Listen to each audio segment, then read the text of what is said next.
By now, you guys know who the Ballon d'Or winner was. But guess who doesn't? Me. Because this is a blind reaction video. I have no idea who won. I don't know who's top 5, top 10, top 30. Let's not even waste any time. I'm going to get into this piece by piece, give you guys my reactions. Follow along in the comments and hit subscribe for more footy content, man. So let's see how good or terrible this list is. All right, we have starting here the top 30. Michael Elise? Interesting. That sounds really freaking low. Florian Wirtz, 29. Van Dijk, 28. Declan, 27. And Erling Haaland, 26th. Okay, this is interesting. I feel like Van Dijk, pretty low. Elise, really low to me. Wirtz, fair. I think that's okay. I would have gone high 20s. Rice might be a little low too. Like, I don't... Interesting. Also, yeah, I can kind of see that there's other rankings on the right side of the screen. I'm just not looking at that, man. I got pure tunnel vision on this one right here. I can't really say if this is a howler or not until I see the rest of the list. But based on this, yeah, Elise seems low. Van Dijk seems low. Haaland, whatever. But again, let's go ahead and keep it pushing to the next one here. Who we got here? Denzel Dumfries, 25? Denzel Dumfries, 25? 5 spots above Michael Elise, better than Van Dijk. Ooh, that's the Champions League final tax, baby. That's Champions League final tax. The voters watched the semifinal, both legs of the semifinal, and they said Denzel Dumfries is the best right back in world football. That's very flattering. I like Denzel Dumfries. That is crazy flattering. Fabian Ruiz, 24. He's a tough one, man. I think he's the most untalked about of the PSG midfielders. I think he was a beast in the Champions League. He was so freaking good, man. Like, great player. Jude Bellingham, 23rd. That is completely fair, if not even a little high. I'll be honest with you, that's a little high. It's not Denzel Dumfries high, but that's pretty... Dumfries, 25. I mean, again, it's just... I guess it's all European football. We'll see. Alexis McAllister, 22. I'm not furious at it. I probably would have had him above Guirassy. I think if you switch Guirassy, I'm cool. I'm cool with that. Guirassy's a bit of a difficult player for me to grade because I've only seen Dortmund mainly in the Champions League, and he was the top goal scorer in the Champions League. So, like, the guy is good. He's a very good player. I just think McAllister does it in a harder league, does it at the national team level. I would switch those, but I think Guirassy should be top 25. Absolutely. Okay, let's move on now to the next one here. Top 20, we have Lautaro Martinez, João Neves, 19, Scott McTominay, 18, Lewandowski, 17, Vinicius, 16. Vinicius, 16th. I'm just going to say it. It feels a little weird to me. Feels a little forced. That Vinicius is 16. He was not very good last season. I would say, actually, for stretches of the season, he was pretty bad. And we're going to put him 16th? Okay, whatever. I'm not too upset about it. Lautaro Martinez. Lautaro 10 spots above Michael Elise. Gosh, are we going to get another defender in the top 20? We've seen Van Dijk. We've seen Dumfries. I mean, we should see Nuno Mendes. We should see if Achraf Hakimi is not in the top 15, I'm going to be so freaking pissed. I'm telling you, that's going to ruin my entire evening if I do not see Hakimi, Mendes. Do one of the Arsenal guys get in? They might get in. I mean, if Van Dijk is the top-rated center back at 28, I mean, the game's gone as far as I'm concerned. McTominay, 18th. Serie A Player of the Year, beast for the Scottish national team, 18th, is a little disrespectful. If we're going just a calendar year, Scott McTominay was better than Vinicius. If we're going just a calendar year, he was better than Vinicius, both for club and country. So, the La Liga tax here is a little disgusting, and I love La Liga. And the tax, I mean, I feel like I'm part of the 1%. And I'm part of, like, Bernie Sanders' new tax program or something. They're taking 60%. That's a heavy tax that we're all paying here to see Vinicius at 16th. I'm not a fan. João Neves, I would have swapped him in Fabian Ruiz. That's just a me thing. Neves, beast, man. Everybody in the PSG midfield, beasts. I would have swapped them a little bit. Lautaro is also a little interesting because last year he had, 6 and 8 in the Serie A? He was good in the Champions League. He was very good in the Champions League. 20, again, I'm not mad at it. Lewandowski, I mean, balled out in La Liga as well. Kind Kind of slow after Christmas, though.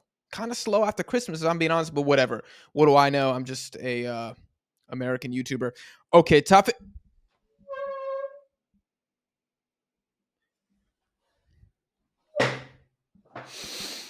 Gyökeres 15th? Gyökeres 15th in the Ballon d'Or? Nah, what kind of Portuguese espionage am I looking at here? That's disgusting. I'll be honest. I don't have a strong opinion of Gyökeres as a player. I think he's a good player. I think him being 2 spots behind Harry Kane is an embarrassment to the award. That's a disgusting nomination. It's not his fault. He didn't put himself at 15th, but that's a disgusting placement as far as I'm concerned. I'm sorry. Should he be in the top 30? Yeah, put him in the high 20s. Swap him and Michael Elise. Swap him and Scott McTominay. I don't understand this. We're just counting goals. Like, context doesn't matter. Doesn't matter what expectations you played with. Doesn't matter the league. I don't know how he did for Sweden. I will admit that. Maybe he was killing it for Sweden. All right, let me see. Who was my man? That's World Cup qualification. No, let's go to Nations League. Oh my God. Okay, so 4 goals against Azerbaijan, Slovakia, Estonia. Okay, so he was killing minnows. Again, I feel like I'm being a dickhead. I don't dislike Gyökeres, but that is a very inflated inclusion in my opinion. And oh my God, I did not even notice this until now. Pedri is outside of the top 10. You're having a laugh. I don't even like Barcelona. In fact, I hate Barcelona. And to have Pedri outside of the top 10 is shambolic, man. He's the second best midfielder in the world. Had the second best season as a midfielder last year.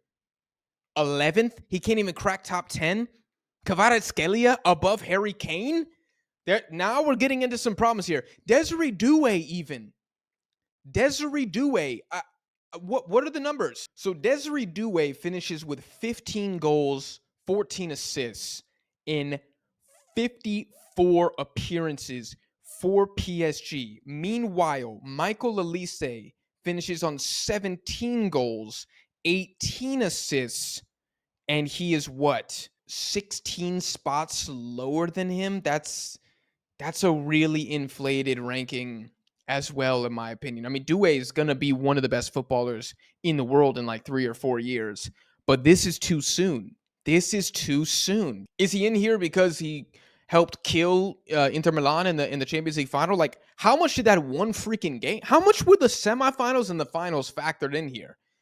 How much was Pedri docked for not making the final? That's what I would like to know. And how many bonus points did Doué get for scoring a brace in the final? I get it, teenager, phenom. I'm not trying to disrespect Desiree Doué. I'm not even trying to disrespect Gyökeres. I'm not trying to disrespect Kvaratskhelia. These are great players. Well, maybe not Gyökeres. I just don't have an opinion yet. But this is a little insane. This is a little insane. I'm a little annoyed by this. Pedri, who's more underrated? Pedri and Harry Kane both outside the top 10. Bro, it's disgusting. Okay, now we got the top 10 here. Nuno Mendes at 10. Donnarumma. Cole Palmer at 8th. Kylian Mbappe 7. Achraf Hakimi at 6th. No, I haven't seen the top 5 yet. Shout out my girlfriend. She cropped this image for me. Okay, Nuno Mendes, the best left back in the world, at 10th. Achraf Hakimi, the best right back in the world, at 6th. So unless Gabriel or Saliba or Cuti Romero are 5th in the Ballon d'Or ranking, we had one center back in the top 30.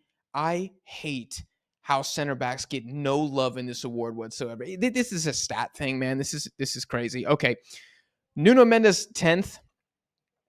I would have probably put him in 8th. I'm not mad. Donnarumma at 9th. The best goalkeeper in the Champions League. I'm not mad at that. Cole Palmer, 3 spots above Pedri is not right. The Prem Sims can say whatever they want. The Chelsea Sims can say whatever they want. Cole Palmer being top 8 Ballon d'Or for last season. This has got to be because Chelsea won the Club World Cup. Like, there's no other explanation for why Cole Palmer is in the top 10, and even winning the Club World Cup is a stupid, weak-ass argument for him to be a top 10 player in the Ballon d'Or. It feels forced. It feels so forced. Dude, Chelsea fans really think Cole Palmer's 8th in the Ballon d'Or? What were his stats in the Prem last year? 15-8. 15-8 in the Prem for a very good Chelsea team. Gets you 8th in the Ballon d'Or and winning a Europa Conference League where, I don't even think he scored. I think he had a couple assists, but I don't think he scored. Oh, forced. Cole Palmer over Pedri is an absolute crime. Cole Palmer over Harry Kane is an absolute crime. What did my man Kane do? Hold on.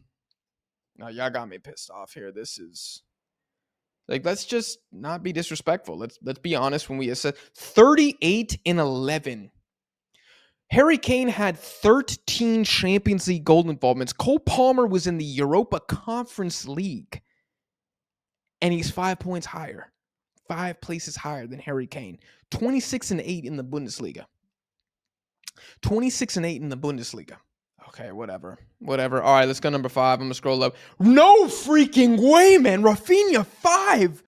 Oh, my God. They hate Barcelona. Wow.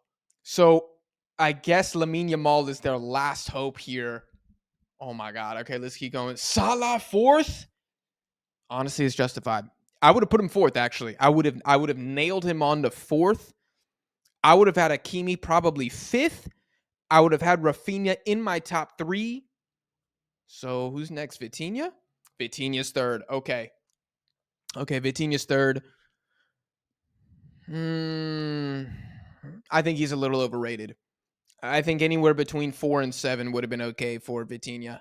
I think the whole midfield is insane. Okay, so who do we have next? Lamine Yamal 2nd, which means Ousmane Dembele has won the Ballon d'Or. Okay, Lamine Yamal, top 2. I'm happy about that. I'm glad that his ridiculous season was respected because Lamine Yamal, I think, has a strong argument to be the best player in the world right now. Ousmane Dembele, though, in the Champions League, which is clearly being factored in at least 50%, unless you're Harry Kane, unless you're Michael Olise. Denzel Dumfries, 25. I'm still looking at that here. So, yeah, we got the full list.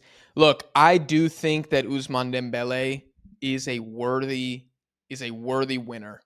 I am not upset in the slightest that Ousmane Dembele has won. I would say, looking at this list here, the worst inclusions. Number 1, we have 1 center back in the top 30. I think that's a crime. Number 2, Denzel Dumfries, 25. No, sir. I'm sorry. Jude Bellingham, 23. That's pretty freaking high to me. If there's a Real Madrid midfielder who's in the top 25, his name is Fede Valverde. It is not Jude Bellingham. Crazy PR doing work overtime, 80 hours a week, getting Jude in the top 23. I think McTominay is underrated. I think Vinicius is overrated. I think that Gyökeres at 15 is... I don't know. I need to go back and check the Ballon d'Ors of the last couple seasons. Like, was Darwin Nunez, I don't know, top 25? I know he didn't have close to the same amount of goals as Gyökeres. Was Mehdi Taremi, when he was scoring 30 goals at Porto, was he in the top 25 for the Ballon d'Or? I would like to see what the precedent is there. I don't know enough to get any more disillusioned than I already am. Doué, overrated. Cole Palmer, 8th. No. There's no Chelsea player that's top 10. Rafinha at 5 feels like disrespect. I mean, this guy also, didn't he tie Guirassy for the most goals in the Champions League? How many clutch goals did he have for Barca in the league? How good was he against Real Madrid? How good was he against Benfica? He had some huge games where he bailed out this team. I mean, if you want to talk about Superman moments, Rafinha probably had 5 or 6 last season. Vinicius at 16th. I mean, we're still talking about what? Dortmund away in the group phase? That was his Kodak moment. I don't mean to keep beating him up, but 16 is too high for me. Mo Salah cooled off a lot for me. I would have Rafinha above Mo Salah. I understand though that the Prem is more competitive. Honestly, for me, I think I would have Vitinha at 5 or even 6. I would have Achraf Hakimi above. I think Salah and Rafinha both deserve to be in the top 5. I don't think that's refutable. I'm trying to think of other absolute howlers that are just not sticking to me. Number one thing that sticks out, no CONCACAF player in the top 30. I'd like to know the last time that we had CONCACAF representation in the top 30 of the Ballon d'Or. This is a pretty European heavy list. We got, how many Africans do we have here? Mo Salah, Guirassy, Hakimi. That's it. So we got 3 Africans in here. How many South Americans? 1, 2, 3, 4. 4 South Americans. And what would that make it? 20, 23, 24 Europeans? Yeah. Yeah. Pretty European heavy here. I'm not surprised by that. Bukayo Saka, I think, is a name that you would have to throw in here for not making the top 30. I'm a little surprised by that. Julian Alvarez, I think, deserved to be in the top 30 as well. I think both of them have extremely strong arguments. Best player or second best player or team captain of their team, did well in the Champions League. I guess you could say both of them failed on the trophy front, but I mean, I don't know. Are we just counting trophies here? How much do trophies factor in? I don't really think it's that big of a deal, but whatever. Fede Valverde is another complete snub, in my opinion, that needs to be in the top 30. Players that I think have a shout. Players that I think could be upset. I'm going to Barcelona now. Who else should have been in here? I think they had enough players in here. I don't think you could throw Balde. Oh, you know what? Jules Koundé. I think Jules Koundé was the second best right back in Europe. But I understand why he didn't make the list. I mean, Dumfries above is dumbfounding, no pun intended. But I understand why Koundé didn't make it, because clearly there's just not a lot of room for defenders in here. One center back, again, is ridiculous. You know who's another snub? I just freaking realized. I was looking at my own Ballon d'Or ranking that I posted. Jeez, I don't know. I think I was in Brazil in the time. So back in March or something. Where's Bastoni? Where's Bastoni? If we're going to have an Inter Milan defender on the freaking nomination list, where is Bastoni, who was a top 3 center back in the world last season, and his team still made the Champions League final? I don't understand how he didn't make the top 30. That's, yeah, interesting list. I have a feeling that Barcelona fans are furious. I mean, they did have 2 players in the top 5. PSG had 2 players in the top 5. Liverpool fans will be furious that Mo Salah didn't win. I think what was kind of fun about this Ballon d'Or is that you actually had 4 favorites, really 3 favorites, and the Vitinha was hello, in the background, but he should have never won, honestly. I still think he's overrated. Overrated because people think he's the best midfielder. I think Pedri's a better player. I think Pedri should be above Vitinha in the Ballon d'Or. I think if you watch PSG games, you will see that a lot of times Vitinha was not the star midfielder. Pedri is the star midfielder for Barcelona every single time. 99% of the games, he's the guy pulling all the weight. In the Champions League for PSG, some games Vitinha was bad, and Fabian Ruiz carried, and Neves carried. I think if you're going to be 4th in the Ballon d'Or and 7 spots above Pedri, that can't happen. So Barca fans are probably pissed. Pedri at 11th is, I think, the biggest crime in this list. Harry Kane outside the top 10, I think, is a crime. I'll take one more glance at it, and then we can go ahead and end the video here. Cole Palmer above Pedri. I'm sorry. If you watched any football, and I mean any football at all, in the last 18 months, that is ridiculous and asinine. Come on, Chelsea fans, y'all got to be honest with yourself. Gyökeres at 15th. Gyökeres above the Serie A Player of the Year. I don't even care about McTominay. I have no sentimental attachment to them. Come on, man. Vinicius in a poor down bad season for him, 16th. Whew. There are some that I think are very, very suspect in here. Jude Bellingham getting in at 23rd. Does anybody think Jude Bellingham was a borderline top 20 player last year? Again, do you guys watch Madrid? Or do you just check FootMob? Do you just rate people based on who they play for? The answer is yes. That's crazy. I'm very happy for Hakimi. I think he had an argument to be top 5. Happy for Nuno Mendes, best left back in the world. Pedri's disgusting. Due overrated as well. I'm talking in circles. That's it, guys. Those are my thoughts on the Ballon d'Or. You let me know your opinions on the list down below in the comments. Smash the like button if you enjoyed, and I'll see y'all in the next one.